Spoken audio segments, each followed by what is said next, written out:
The boards of the tabernacle. Builded together for an habitation of God, Ephesians 2 verse 22. Here we have the framework of the tabernacle. 48 boards, 10 cubits, 17.5 feet, high, and 1.5 cubits, 2 feet 7.5 inches, broad, 20 on each side, and 8 on the end.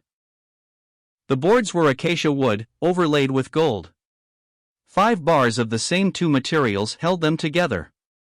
They stood upon 96 silver sockets, 2 under each board, or about 5 tons of silver in all in the foundation.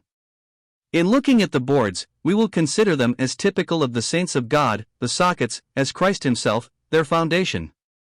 As a whole, the tabernacle is a type of Christ, as also its various parts, but it speaks also of his people. Let us turn to Ephesians 2 verses 19 to 22. We see here God engaged in the work of making a habitation for himself.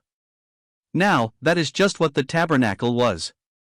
His word was, "Let them make me a sanctuary, that I may dwell among them." And this is his object in gathering out the church as we see here. The tabernacle was the type of this.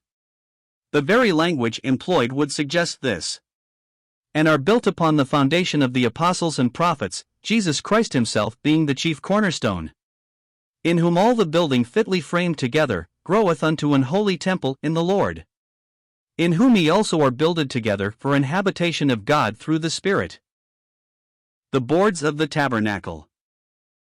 As we think of the getting, fitting, and placing of these boards, we are reminded of how God is now building his habitation as in Ephesians 2 verses 19 to 22. Some of the workmen of Israel set out in quest of trees which would furnish these boards. Some of these trees may have been growing up on the hillside, others down in the valley. They start upon them with the axe. First they are laid low. Then boughs, branches, and leaves are all taken away, and only the trunk remains.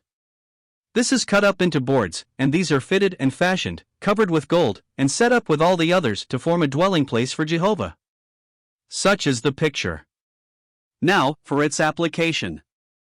Those Ephesian saints were boards. Once, some of them grew upon the hills of religion and morality, while the many grew down in the low places of sin and vice. But alike they drew their enjoyment from the earth, not from God. But the word of God, like an axe, came and it detached them from the world. They saw themselves to be dead in trespasses and sins, all their fancied goodness and false profession was taken away.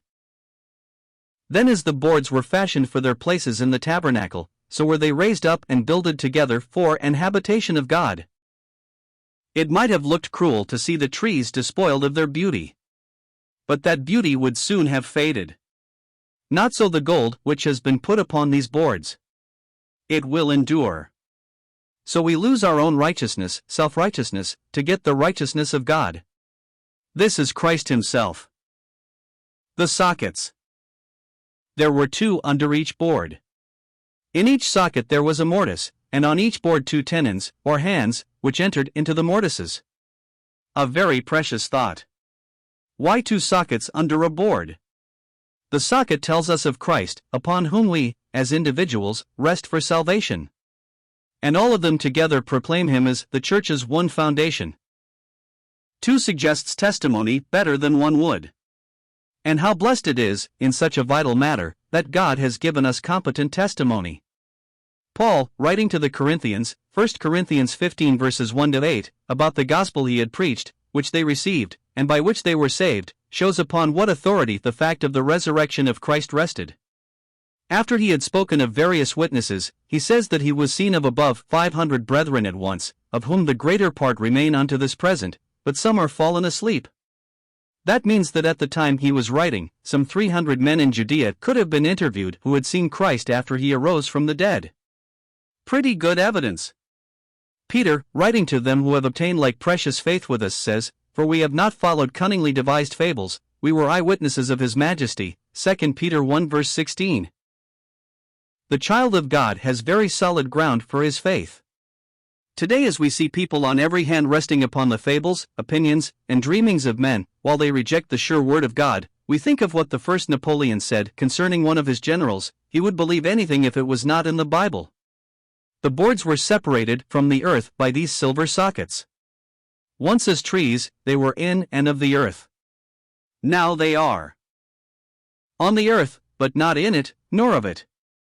Not only does the cross of Christ separate believers from their sins, and the wrath of God due to them because of these, but it separates them from their old standing, takes them out of the world in which they once lived. What a picture we get here of an assembly of saints! Each board covered with gold, standing on the silver sockets, all bound together by the 5 bars to be an habitation of God. We think of such words as, that he might gather together in one the children of God, John 11 verse 52, and all that believed were together, Acts 2 verse 44.